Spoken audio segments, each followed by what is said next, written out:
Hello guys! Hello, this is for Libra.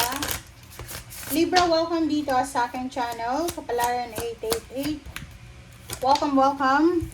Alamin natin kung anong messages, vibration, gabay para sa inyong lahat. Okay, doon sa mga Libra na posibleng naghahanap ka ba ng trabaho mo? Sa baramong yan, sinasabi na this June, available yung trabaho sa mga Asian countries. Pwede kang pumunta sa mga legit na agency kung gusto mong mahanap yung kung ano man na trabaho gusto mo. Okay? Another is travel for vacation. Nakikita ko sa'yo dito na ngayong June ay pwedeng nag-check ka sa internet kung ano bang country ang pwede mo or Asian countries na pwede mong subukan na puntahan. Another is forgiveness. So, sinasabi ng bara sa'yo na there's a situation, may sitwasyon ngayong buwan ng June na posibleng yung mga kaaway mo, Libra, or ka-misunderstanding mo ay posibleng lumapit sa'yo para humingi ng tawad. So, there's a reconciliation. Pwedeng through text or chat, parang ganon, kasi nahihiya siguro sa'yo.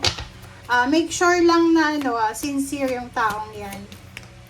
Alamin mo kung sincere kasi baka pagtawanan ka lang, power trip ka, guilt trip ka lang.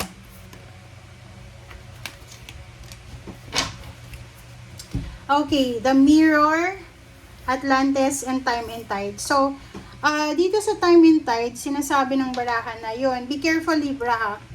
Kasi yon, lalo yung taong nanakit sa'yo. Kung may taong nanakit sa'yo, sinira yung reputasyon mo, umabot kayo sa korte, sa police, sa judge, or whatever man. Gusto niyang makipagbalikan sa'yo, like relationship man yan, kapamilya, kaibigan, kakilala. Kung sinira niya yung pagkatao mo, tapos ngayon, ang bilis niyang humingi ng tawad kunyari, mag-iingat ka, kasi baka ginagawan kanya ng spells and ritual na pinapaamo kanya. So, be careful ha. Huwag kang masyadong magtitiwala. Number 3, this is mirror. Diba?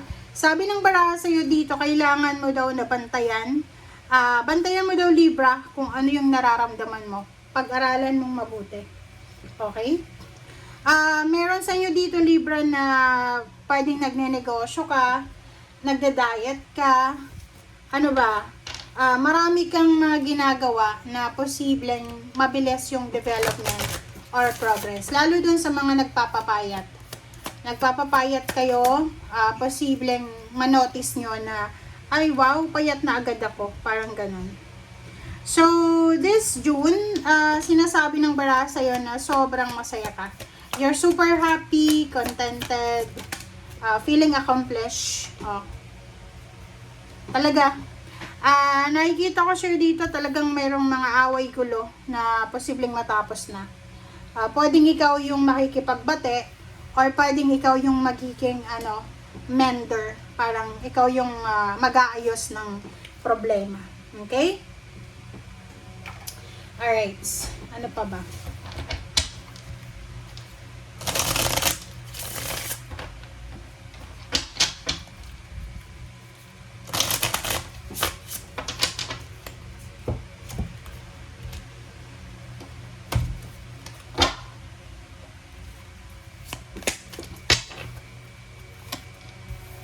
Okay, Ace of Wands. Wow. Ang galing ng dalawang barahang to kasi makakatanggap ka ng isang napakagandang balita, isang exciting na balita, information na posibleng tungkol ito sa pera or pagkakapirahan, parang ganon. Tungkol sa pera or pwedeng pagkapirahan. And dito naman sa dalawang barahang to, sinasabi ng baraha sa'yo na pwedeng mag-asawa kayo. Mag-asawa, mag-boyfriend, girlfriend, mag-partner. Meron kayong hinihintay na pera. Meron kayong hinihintay na salapi. na parang nakikita ko sa inyo ngayong June na ano to pakiramdam nyo malapit na.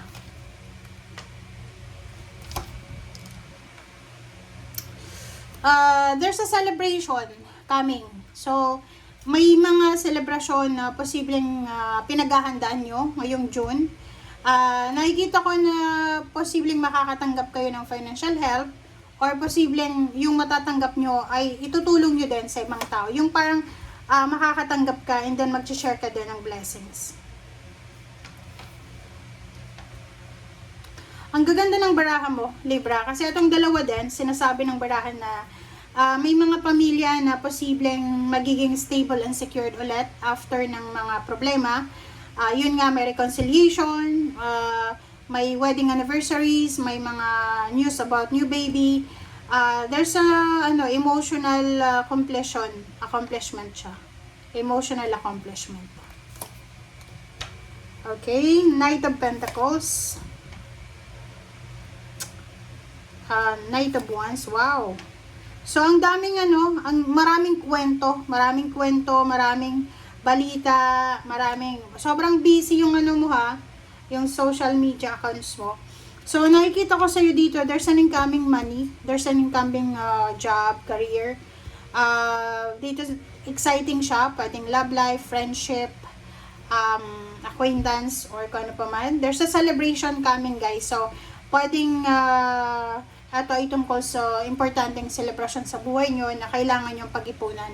So, simula ngayong June, kinakailangan nyong mag-ipon. Kailangan nyong mag-ipon, kailangan nyong mag-save ng pera. Okay, the Sun, Page of Swords. Ang ganda ng baraha talaga, ng Libra. Knight of Cups. Nasa ilalim mo dito. Eight of Pentacles, guys. Comment down below. Sinasabi ng baraha sa iyo dito na isang future news, like this one is tungkol siya sa future, hindi siya tungkol sa ngayon. Pwedeng ito ay tungkol sa mga plano mo in the near future na posibleng magiging sobrang masaya ka kasi parang yung balitang yan is siguradong sigurado na. Love life, ganun din. Yung love life mo, if you're happily married, mas magiging secured and stable ang relationship mo. And yung iba naman sa inyo dyan, if ever lang na single ka, yung mga single na Libra ay sinasabi na kahit wala kang asawa, makakamit mo pa rin yung emotional success na minamanifest mo. Okay, yung iba sa inyo dyan, Libra, pwedeng magta-travel kayo. So, maybe you're traveling very, very far.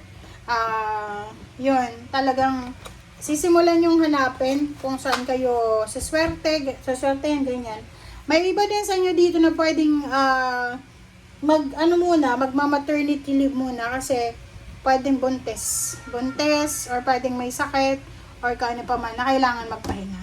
Okay? Thank you, guys. Bye!